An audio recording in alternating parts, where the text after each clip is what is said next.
কাগজ দিল বৈধ না অবৈধ সেটাকে দেখা দরকার ছিল।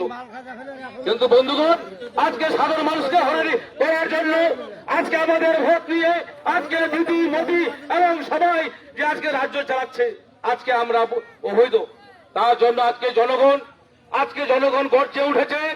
এই তাদের অফিসের বিরুদ্ধে আজকে আমরা নাম বলবো মফিজ, নাম হয়ে যাবে শফিজ।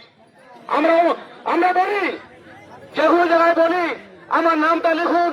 প্রত্যেকটা লোক শিক্ষিত নয়, প্রত্যেকটা লোক লেখাপড়া জানে না। আমার নাম বললে নামটা বললাম, সেই নাম কিন্তু হয়ে যাচ্ছে আলাদা।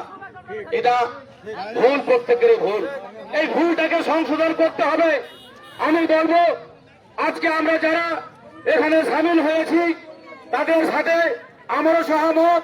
যেহেতু আমরা 2 নং জগদীশপুরের বাসী, যেহেতু আমরা পশ্চিম বাংলার বাসী, যদি আমরা ভোট দিয়ে আগামীকাল ভোট দিতে না পারি, ভোটে অংশগ্রহণ করতে না পারি, ভোটার হয়ে যায়, তাহলে আমরা বেঁচে থাকে মরে যাওয়াটাই ভালো। তার আগে আমরা প্রশাসনকে বলবো, আপনাদের দৃষ্টি আকর্ষণ করছি, আমরা হই হাল্লা করব না। আমরা আজকে টায়ার জ্বালাচ্ছি, কেন জ্বালাচ্ছে টায়ার? সে আমাদের টায়ার জ্বালাটা ভুল, কিন্তু ভুল আজকে আমরা যেহেতু মরেই যাব, আমরা দ্রুত ভোটার, যেহেতু আমাদের নাম এসে গেছে এসআইআরে, আমাদেরকে এখন প্রমাণ করতে হবে বৈধ না অবৈধ। প্রত্যেকের মানুষের কাছে আমরা জন্ম সার্টিফিকেট আছে, জন্ম সার্টিফিকেট পঞ্চায়েত থেকে দিয়েছি, সেই জন্ম সার্টিফিকেটে নামের ভুল আছে, একটা অক্ষরের ভুল আছে, সেখানে আর দিয়ে বি হচ্ছে, নাম একটা ভুল। এই ভুলটা আমাদেরকে পঞ্চায়েতকে দেখতে হবে, প্রত্যেকটা মানুষকে আস্থা দিতে হবে। আজকে এখানে এসে বলতে হবে যেগুলার লোকের নাম ভুল আছে সেই ভুল আমরা সংশোধন করে দেব। মানুষ চলে যাচ্ছে আজকে ব্লকে, মানুষ চলে যাচ্ছে অন্য জায়গায়। আমরা 2 নং জগদীশপুর বাসী, আমি প্রধানকে বলবো, আমাদের উপপ্রধানকে বলবো এবং আমাদের যে বিডিও সাহেব বলবো যে 2 নং জগদীশপুর অঞ্চল, এবং 2 নং বলতে না প্রত্যেকটা অঞ্চলেরই, কিন্তু আমরা 2 নং জগদীশপুরের যেহেতু আমরা মেম্বার, আমরা প্রত্যেকটা মানুষের সুখে দুঃখে থাকবো। আজকে মানুষের যে হয়রানি, এই হয়রানি হচ্ছে, এই হয়রানিকে আমরা প্রশ্রয় দিব না।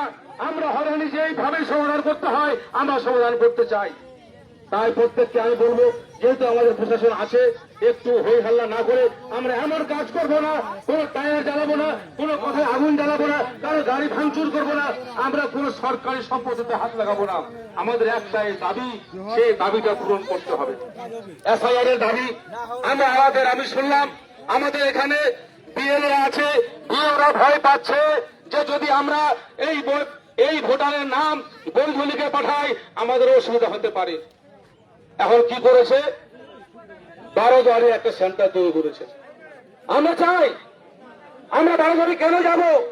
যেহেতু আমরা বৈধ ভোটার, আমাদের ভোটে যিনি প্রধানমন্ত্রী হয়েছেন, মুখ্যমন্ত্রী হয়েছেন, প্রধান হয়েছেন, যদি আমরা অবৈধ হই, তারা অবৈধ, তাদের ভোট সরকার চলবে না, সরকার অচল হয়ে যাবে। আমাদের ভোটে প্রধানমন্ত্রী হয়েছেন, আমাদের ভোটে মুখ্যমন্ত্রী হয়েছেন, আমরা আজকে অবৈধ ভোটার। লজ্জা লাগে, এই কথা শুনতে লজ্জা লাগে। আমি বিডিও সাহেবকে বলবো, বিডিও সাহেবকে দৃষ্টি আকর্ষণ করছি, বিডিও সাহেবের হয়ে যারা প্রতিনিধি আছেন আমাদের পঞ্চায়েতে, তাদের দৃষ্টি আকর্ষণ করছি, ইনারা তড়িঘড়ি আমাদের ডেটের আগেই পুরো সুরাহা করে দিক। প্রত্যেকটা মানুষের জন্ম সার্টিফিকেট করতে করে দিতে হবে, কারণ আমাদের